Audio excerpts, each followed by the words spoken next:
For some time now, Russia and China have been pushing the narrative that the US has been funding biological research labs in Ukraine. When the story first surfaced about a week ago, many in the media said that it was fake news. The US is not funding these labs. These are Ukrainian labs. Now, for the most part, these stories didn't actually even address the issue of whether or not they were labs. They just said the whole story was fake, which creates an interesting predicament. If you are hanging out with some friends and you say, I heard there are BioLabs in Ukraine, the only sources you can find are debunked conspiracy theory, false news, but they're different stories. And this is often a propaganda technique put on by the mainstream or corporate press to obfuscate what is true. What is true? There are Ukrainian biological research labs. The US is concerned that Russia will get their hands on the research. Now, there are some fact checkers saying it's just like food prep stuff. It's not even that big of a deal. Like, food is biological, so you're acting a little bit crazy. But the narrative that we're hearing from Russia and China is that the US is funding Ukrainian labs and they're working on very serious pathogens. There may be some truth to this, but I do think the Russian and Chinese narrative is the worst possible interpretation. And here's the challenge. Right now, we have a viral story. Victoria Nuland, testifying before the Senate, said there are biological research labs in Ukraine and we're concerned Russia gets them. And Marco Rubio said, but in your mind, if there was a biological weapons attack, there's no doubt it would be Russia. And she went, yes. And everyone's kind of like, you're leading the witness. Let her answer the questions. From there, you now have questions about what's really going on in Russia. And the fact is, this story is substantive. I mean, it's substantial. People should be talking about it. The media is not reporting on it. This is the craziest thing to me. Whenever you try to look up the story about the biolabs in Ukraine, what do you get? You get a bunch of posts about debunked conspiracy theories. This is the game they play I've often warned you about. And if you watch Timcast IRL, you heard me mention this the other day. There will be a story that'll say something like, for instance, I will go out and do a backflip. And the media will say, Tim Pool does backflip. Well, to fact check it and claim it's not true, you'll see like Snopes or these other outlets say, did Tim Pool really do a backflip on Sunday? On Sunday? False. And then you'll have this big long-winded speech about Tim Pool is claimed that he did a backflip, but people need to understand. And then at the bottom, it'll say, well, Tim Pool did do a backflip. It was actually Saturday at 11:59 p.m. Thus, it was Saturday, not Sunday. False. So when you actually want to understand what's happening, they'll tell you false. And this works on a lot of people. Truth be told, it even works on us at Timcast to a certain degree, because I want to make sure that we have definitive statements to provide you that we're not playing into any lies. I don't trust Russia. I don't trust China. So when they come out and claim the U.S. is working on these very serious, illnesses or cholera or something, I say, yeah, give me evidence. But when the U.S. media comes out and says debunked conspiracy, I say you didn't debunk anything. Let's talk about this. This is what happens when you have censorship. You see, there are powerful interests who don't want you to understand the Russian perspective. Now, there's some good arguments here. The Russian perspective could be fake news. The American perspective could also be fake news. I got to be honest, I kind of lean more towards the U.S., even though I don't like many of these politicians or the bureaucratic state, the administrative state. I certainly think the people in the United States have an interest in defending their property at the very least, which is to say there are many people in the U.S. who are going to be saying things to the benefit of the U.S. Because of that, I can trust that at least we share these interests in American soil to a certain degree. I know that internally we disagree on a lot of things, but I don't think Vladimir Putin cares about my property or where I live. And thus, I don't trust that his actions will do anything to protect my property. Truth be told, I don't necessarily believe that Joe Biden would do anything to protect my property or my life or my rights, but I certainly think that if Russia were to win, China were to win, and they become a more dominant power, it'll negatively impact even the administrative state in the U.S., and they don't want that. So at least I can say that, right? Well, let's read. And I want to show you this actual page from US. It's ua.usembassy.gov talking about the Biological Threat Reduction Program. Are they actually providing funding? Well, it says they upgraded many of the state food and safety consumer protection services in Ukraine, biosafety level 2. We'll talk about it. But I want to be honest and outright just say it. It seems that Russia and China are lying. It seems the US isn't covering this. And there are BioLabs that have received some kind of funding in Ukraine, but it doesn't appear that they're involved in making weapons or anything like that. The truth is closer to the middle, right? Well, before we get started, head over to timcast.com, become a member to help support our work. My friends, it's my birthday. It is. And if you want to get me a gift for my birthday, then just go to timcast.com, sign up, and become a member. And it is greatly appreciated. As a member, for about $10 a month, all of our journalists keep their jobs. You're basically funding all the people who are reporting. We have people on the ground reporting at the trucker convoy as well. So if you're interested in field reporting, we're trying to expand. I should say we are working on expanding every single day. Right now, we need a new headquarters so we can bring on more journalists and grow. Right now, we're at around 30 employees, and it's all thanks to you. As a member, you'll also get access to exclusive members-only segments from Timcast IRL. We had an awesome show last night. A lot of swearing. But again, maybe you don't need any of that. Maybe I need only say, it's my birthday. So if you'd like to support the website, I would really appreciate it. But don't forget to smash that like button, subscribe to this channel, share the show with your friends. Let's read this story from Insider. And I'll walk you through the narrative of the conspiracy theory. A debunked conspiracy theory about U.S. bioweapons laboratories in Ukraine was seized on by Russian and Chinese media outlets, Business Insider reports. A debunked theory touted by InfoWars and Twitter conspiracy theorists about the U.S. operating biological weapons labs in Ukraine has been seized on by Russian and Chinese outlets. On March 2nd, Foreign Policy reported on Twitter user War Clandestine's post. That said, it certainly appears Putin is targeting the cities and locations with U.S. BioLabs present. He is 100% going after alleged bioweapons. You might be. No, for real. Just because there aren't biolabs making weapons doesn't mean Putin doesn't think that, right? So the point is, Putin might hear the story and think, I'm going to go in and see for myself and blow him up. Now, I'm not entirely sure. Well, I'll say this. There's no direct evidence the U.S. is involved in making weapons as far as I've seen. So this could be propaganda and manipulation on either side. And truth be told, when we actually looked at the graphics about biolabs, there was they didn't sync up. You have biolabs near major cities. You have Russian attacks near major cities. They didn't align with each other. And people were like, look, they're very close. And I'm like, yeah, you're just pointing to cities, dude. Like if I showed you a map of the US and said, here are all the places where they sell chocolate ice cream, and here are all the places they have Planned Parenthoods, aha! Well, yeah, you'd see they're close to each other because they're in densely populated urban areas. But let's break this down. There is some truth to this that is not being covered by the US mainstream press. In the same thread, War Clandestine outlined what they said was credible evidence the U.S. had bioweapons in Ukraine. The account, which has since been suspended, was run by an individual named Jacob who appeared to be an American and claimed to have served in the U.S. military per foreign policy. Following the tweet, the QAnon-linked InfoWars platform published an article titled, Russian Strikes Targeting U.S.-Run Biolabs in Ukraine? ? I'm not a fan of that. ? Come on, guys. You see, I have no problem criticizing InfoWars. Guys, don't just take some wild speculation, slap a question mark on it, and run it as an article. As it's Bettridge's law of headlines, I believe it is, and it states that any headline that asks a question can be answered simply by no. Citing information from various Twitter posts, the article claimed that U.S. biological weapon laboratories are believed to operate in many cities that were recently attacked by Russia. You see how they play that game? Recently attacked.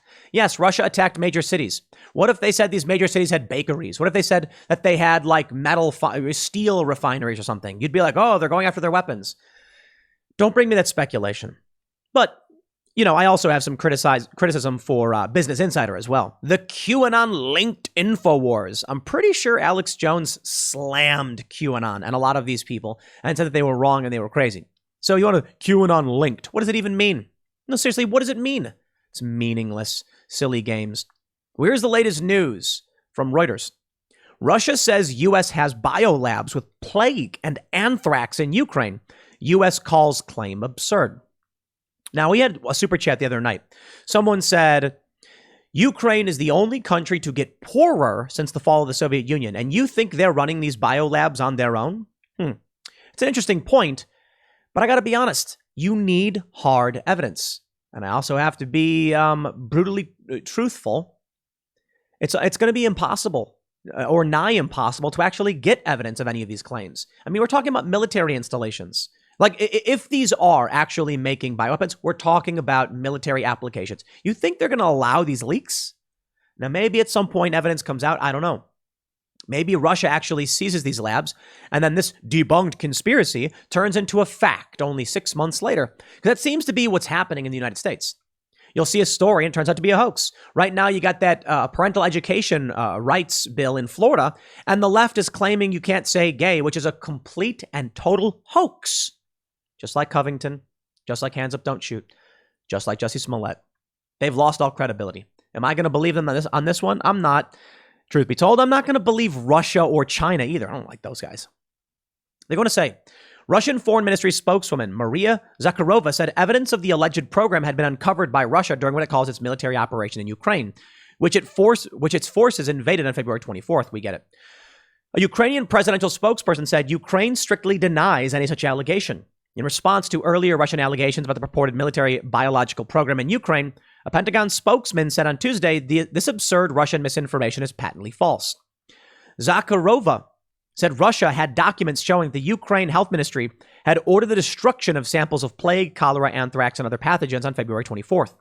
We can already conclude that in Ukrainian biological laboratories in direct proximity to the territory of our country, development of components of biological weapons were being carried out. It was not possible to independently confirm the authenticity of such documents. Zakharova said the alleged program was financed by the Pentagon. We are not talking here about peaceful uses of scientific goals. The Biden administration must officially explain to the world officially, not through talking heads, about the programs in Ukraine, she said, adding, we demand details. Zakharova said it was not clear if the alleged materials had been destroyed, and she asked if they had fallen into the hands of extremists or nationalists. They say since the 1990s, the two countries have worked together as part of an international agreement aiming to reduce the threat of weapons of mass destruction following the fall of the Soviet Union. That is true. The START Treaty, for instance, and the Budapest Memorandum. Ukraine gave up nuclear weapons. Since 2005, they have also collaborated on preventing outbreaks of infectious diseases, including on vaccine research. In addition, there are public health labs in Ukraine, as in most countries of the world. That research other dangerous diseases affecting both animals and humans to better understand how to mitigate those threats. You see, Reuters needs to be a bit more specific here. It sounds like at the bottom of the article, they've buried the lead, that the U.S. is working with these labs, collaborating on research. What is going on? I want the truth. Well, take a look at this. I had to pull up the story from timesnownews.com. Look, no offense to Times Now News. I've just never heard of you. I can confirm, however, that the story is true and correct. They called it a conspiracy theory, but the United States just acknowledged the existence of BioLabs in Ukraine. In a tweet from Glenn Greenwald, which we highlighted last night, Ukraine has biological research facilities, says Undersecretary of State Victoria Nuland when asked by Senator Marco Rubio if Ukraine has biological or chemical weapons, and says she's worried Russia may get them. Whoa. Marco Rubio said, he asked, does Ukraine have biological or chemical weapons? He didn't say, are they testing food products? So what is this? Well, I only have a minute left. Let me ask you, does Ukraine have chemical or biological weapons? Ukraine has biological research facilities, which, in fact, we are now quite concerned Russian forces may be seeking to gain control of. So we are working with the Ukrainians on how they can prevent any of those research materials from falling into the hands of Russian forces should they approach. Okay. Let's slow down a minute here. It's a debunked conspiracy theory. Okay, let's play a game. Let's say that these are biosafety level 2 labs. The biosafety goes up to level 4. Let me pull up this article. This is from the U.S. Embassy in Ukraine. It is a .gov website. Biological Threat Reduction Program. Ministry of Defense, COVID-19 Response Assistance.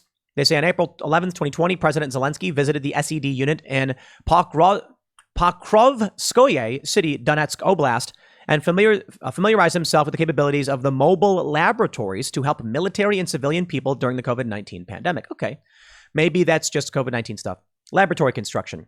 The Biological Threat Reduction Program has upgraded many laboratories for the Ministry of Health and the State Food Safety and Consumer Protection Services of Ukraine, reaching biosafety level 2. In 2019, BTRP constructed 2 laboratories for the latter, one in Kiev and one in Odessa. All right. Let's cut through the noise. What we have here is the admission that the U.S. did help build food and safety and consumer protection services in Ukraine, biosafety level 2. It doesn't sound like these are the same stories, and I want to make sure we're very, very clear here. But take it all with a grain of salt. Keep in mind, I want you to assess this. Biological Threat Reduction Program. What's the purpose of this in terms of consumer protection and food safety? Could it be the U.S. is concerned about COVID? Yes, very much so. Does that mean the U.S. is making weapons? No, it doesn't. But I do have questions, because if the U.S. is actively providing research upgrades or labs to Ukraine, who's to say that Ukraine doesn't choose to use them how they see fit? And more importantly, if we go back to what Nuland said in this tweet from Glenn Greenwald, she said there's a concern that Russia will get their hands on the research. Now, is it possible that the research in question is like food safety and preparation? Sure. I guess if we spent a bunch of money on this research and then Russia was going to steal it, we'd be upset. But look, let's be real. If you're researching, like, is it safe to drink this milk after a few weeks? Are you really going to cry if a Russian invasion happens and they might steal your research on it? Probably not. You're going to be like, it's the lowest of low tier concerns for us. We're doing research on fish. But what if you're doing legitimate biological research? Well, then you're really concerned that Russia may get access to your weapons programs. You see how that works? Now, I'm not saying there is a U.S.-backed weapons program. That I don't know for sure. What we can say is that according to the USMC.gov, the U.S. did upgrade and construct 2 laboratories, one in Kiev and one in Odessa. Interesting. I think it's fair to say this. We don't know. We don't have hard evidence. We don't know what these labs are doing. I think it's fair to say that the U.S. likely is engaged in activities they're not going to disclose to you. I think it's likely to say that Russia would want to invade if we were working on weapons. I also think it's important to point out that in the demands from Russia over the war in Ukraine, they never mentioned these labs. I think it's fair to say it's entirely possible that these labs are probably just food safety and consumer protection laboratories. And while Ukraine does have legitimate biological research and weapons, probably not U.S. funded. I say probably not only because, well, I shouldn't say probably not, but according to all the evidence we have, inconclusive. Right now, the media is saying it's debunked. That's not true. We have no evidence to suggest it's been disproven. Just what we can say is no evidence to suggest the stories are true. However, there is a situation of we have questions. I have questions. I want to see documents. I want to see FOIA requests. And I want to know what the U.S. was doing in Ukraine. I want to know what these labs were doing. It's entirely possible, like with Dr. Fauci, the U.S. provided funding to labs that then went and did work that we did not like, or that we would not have liked had we known about it.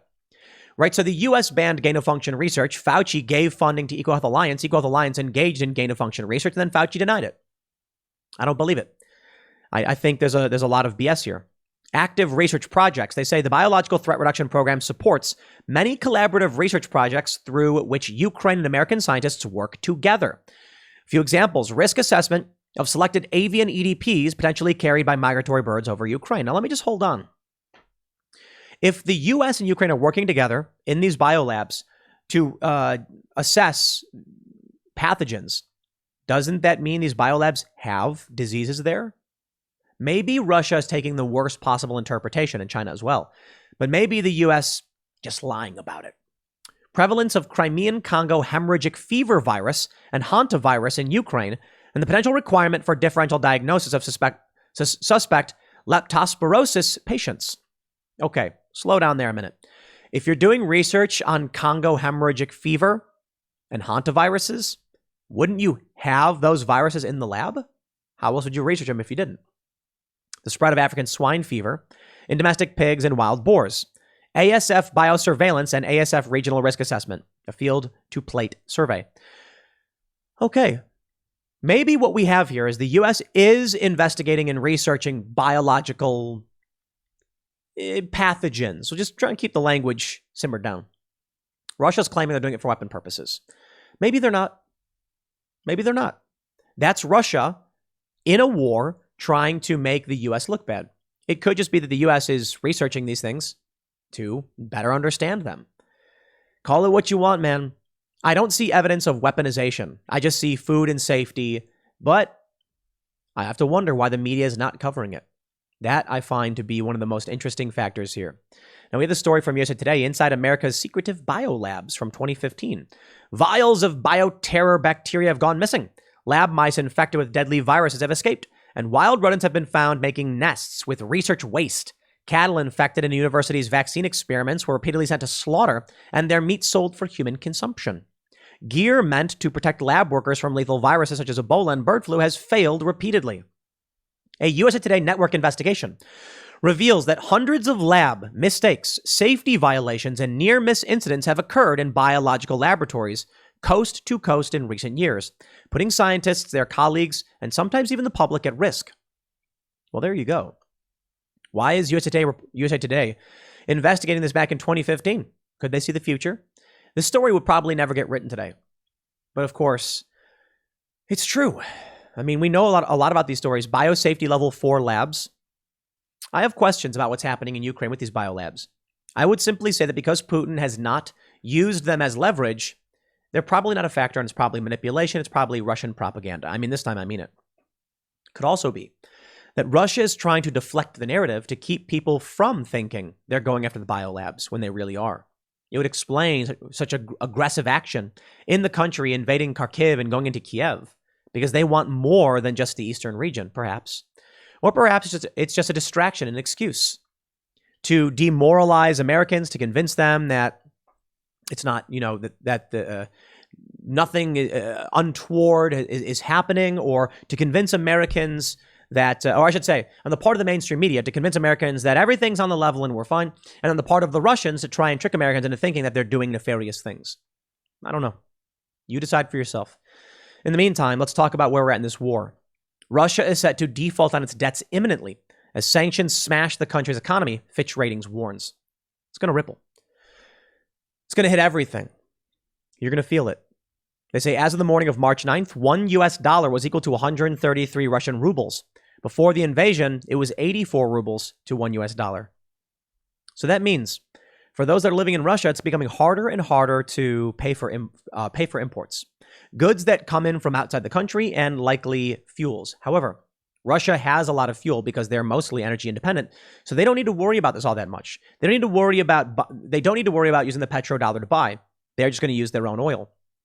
As for imported goods, computers, cameras, electronics, cars, etc., that's going to be a problem for Russia. As for local food, not so much. But I'll tell you what the big problem is. Russia opened the door.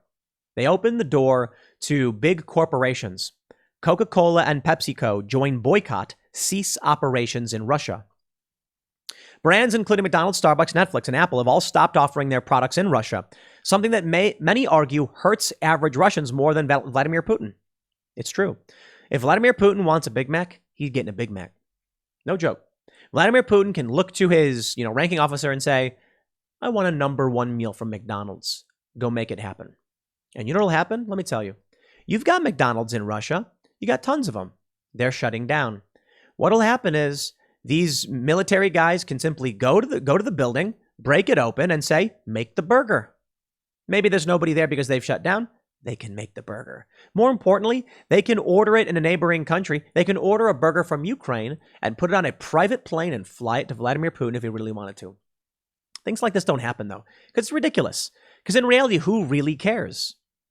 Timcast.com reports, quote, our hearts are with the people who are enduring unconscionable effects from these tragic events in Ukraine, Coca-Cola said in a brief statement. We will continue to monitor and assess the situation as circumstances evolved. In their much longer statement, Pepsi said, as many of you know, we've been operating in Russia for more than 60 years, and we have a place in many Russian homes.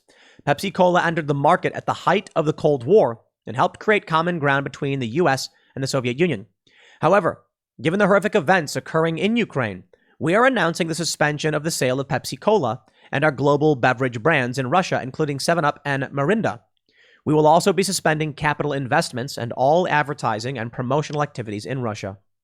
I heard a story that there was some Russian party leader who loved Coke, but he couldn't get it because it was a Western product. So he had a version of it made clear and carried around in a vodka bottle. So people thought he was drinking good old Russian-made vodka, but it was actually like Crystal Coke or something like that. I don't know if that story's true, a bit of perhaps just apocryphal or urban legend. Timcast reports. However, the company said that they will continue to offer essentials such as milk, baby formula, and baby food for humanitarian reasons. They added, this will also allow them to continue to pay their workers. As a food and beverage company, we now more than ever, we must stay true to the humanitarian aspect of our business. That means we have a responsibility to continue to offer our other products in Russia, including daily essentials such as milk and other dairy offerings, baby formula, and baby food. By continuing to operate, we will also continue to support the livelihoods of our 20,000 Russian associates and the 40,000 Russian agricultural workers in our supply chain as they face significant challenges and uncertainty ahead. It's interesting. If the U.S. were to declare war, I think they'd have no choice but to cut off all operations. Or Pepsi in Russia would break away and become its own Russian entity. Probably. They say, in addition, Pepsi said they will be helping provide aid to Ukrainian refugees in neighboring nations, noting they have already provided food, milk, and refrigerators to relief organizations. We are also donating a total of $4 million to the Red Cross in Poland, World Vision in Romania, and the World Food Program, World Central Kitchen, and Save the Children. And we continue to match up to $1 million raised from PepsiCo employees through our gift matching campaign. Coca-Cola, which also has several bottling plants in the nation, has not provided any details about what will happen to its workers. McDonald's, which has closed its 850 restaurants in the nation, has said that they will be continuing to pay their 62,000 employees. Starbucks has also vowed to continue to pay its 2,000 Russian employees. So still funding the Russian economy, I suppose. Pick one. Now we're learning that KFC in Russia, the parent company Yum Brands, will close 70 of its fried chicken restaurants, as well as its Pizza Hut locations, as it joins a growing list of American companies pulling out of the country. This one matters because it was after the fall of the Soviet Union. I believe it was after. I think it was Gorbachev. I was a little kid. He ate Pizza Hut. And it was like stuffed crust, and everyone was like, he brought Pizza Hut into the Soviet Union. American capitalism. And yeah, the Soviet Union fell. Soviet nations were poor, were starving, were struggling. And it's crazy how powerful they were, but I think the Soviet Union proves the point I make often about the efficiency and inefficiency of authoritarian regimes. Russia did tremendous things in terms of getting into outer space. Snap of the finger, and they had this work getting done. But over time, the entire system degraded because centralized authority, much like royal incest, ultimately results in collapse. You need meritocracy. Authoritarian regimes don't have it. They tell you what to do and when to do it. They take the farming equipment away from the farmers and give it to the farm workers based on some dumb ideology, but farm workers don't know how to operate an entire farm, and the farmers were the ones running the show. Certainly the farm workers help in tilling the fields, but they don't know this, that, or otherwise in terms of management and organizational power. Communism just eventually breaks down. In the first couple of generations of communism, you can take people's wealth and apply it as you see fit, but eventually you start appointing people based on party loyalty and not ability. In capitalism, you need meritocracy. The funny thing I think about the left, when they talk about communism and capitalism, is they conflate corporatism and crony capitalism with capitalism. Capitalism is just you control what you make. You sell your labor as you see fit. The problem is the left says, yeah, but if you're selling your labor and then someone is making money off your labor, they're exploiting you. And I'm like, no. I asked a bunch of socialists. I said, what if I hire someone and I pay them less than they make? Like, let's say I have an employee and I'm like, I'm going to pay them $60,000 a year and they only bring in $30,000 a year. What's your response to that? They don't have one. Because they don't understand that some people have jobs that are that facilitate production, but they don't make any money and you don't need them. No, truth be told, because of regulation and laws, you end up having to hire certain people just because of the regulations. They don't make money. They cost you money. Are you exploiting their labor? They don't make you any money. You see, that's how the game is played. Well, I wonder what's going to happen to Russia. I want to say this. McDonald's, Coke, Pepsi, KFC, these credit card companies, everybody pulling out. I look at this and I'm just like, the Russian people are going to get so healthy. I really do mean it. I don't think they'll starve. I think quality of life will go down for many of these Russians. And for that, I am certainly not, diminishing. But I think you get rid of a lot of this fast food and people are going to be forced to start eating, fresh vegetables. They're going to be forced to be eating, less processed foods. I'll put it that way. It's going to make people generally healthier. They're going to be detached from the metaverse, figurative, not the actual Facebook one. They're going to be detached from the grid, from the system, and they're going to start discovering their own lives again. And I think it might end up making many Russian people substantially more healthy. That's bad news for the US, because hard times make strong men. And the Russian people are about to experience hard times, but it's going to strengthen them up. I do think there will be suffering, potential starvation among some groups, and strife. I don't want that for any of these people. Because of what's happening, though, I don't know what else to say. You can blame the Russian people for what's happening. I think it's ridiculous. Now, over in Ukraine, they've banned exports of agriculture that are a crucial part of the global food supplies. This will have an impact on you. It means that your food is going to get more expensive. Your gas is going to get more expensive because of Russia. Your food is going to get more expensive because of Ukraine. And then both are going to get more expensive because of each other. It's all intertwined. In order to get oil, people have to work. In order to get people to work, you got to pay them well. You got to pay them well because people need food. But if food becomes more expensive, these people are going to demand more money. You're then going to have to charge more for your oil because it costs more to source.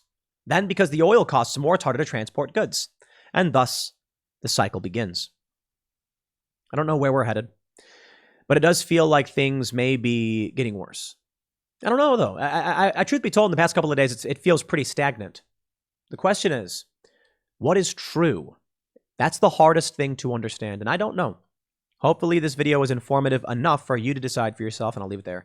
Next segment's coming up at 8 p.m. over at youtube.com/TimCastIRL. Thanks for hanging out, and I'll see you all then.